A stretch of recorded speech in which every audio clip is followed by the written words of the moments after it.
Hello po, Mr. JCL po pala. At pag-usapan po natin kung paano mag-verified ng contract sa DMW OWA sa bansang Kuwait as of May 2024.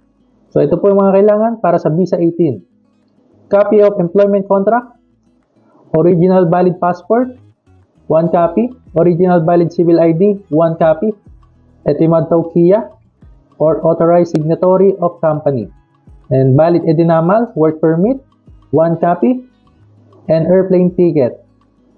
And yun po, hindi mo po talaga required ng airplane ticket. Required lang siya kung flight mo na bukas. Required siya kung urgent yung pagpapa-verified mo. Kunwari, flight mo na bukas. So, kailangan may dala mo yung airplane ticket mo para i-verify nila ito. Pwede, kahit naman wala kang airplane ticket, pwede ka nila i-verified. Ako, nagpa-verified po ako and wala naman po akong airplane ticket, pwede po ipang-verified. So, pagkakaalam ko lang po, kaya lang po hininga ng airplane ticket kung urgent yung pagpapa-verified mo. So, kailangan mong ng proof na talagang ikaw ay magbabakasyon na that time or kinabukasan. So, yun po. And verification of contract para sa mga Visa 20 po. Sa ating mga masipag na kasambahay naman po. And nakalagay po dito is employment contract, new format, downloadable at Polo Kuwait FB page. Dapat ay signed by both parties, English and Arabic. Typewritten. Okay?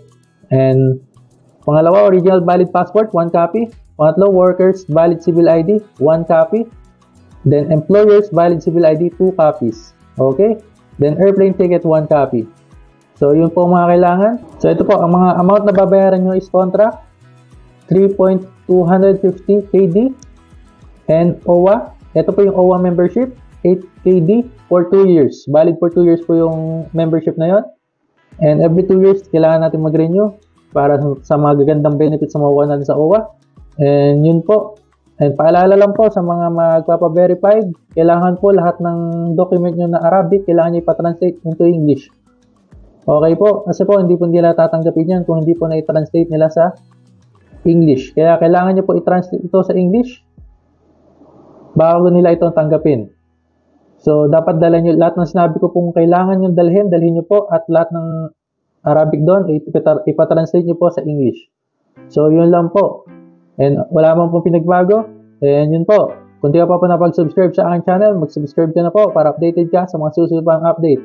Ako nga po pala ulit si Mr. JCL. Pa-like na rin po ng video and thank you!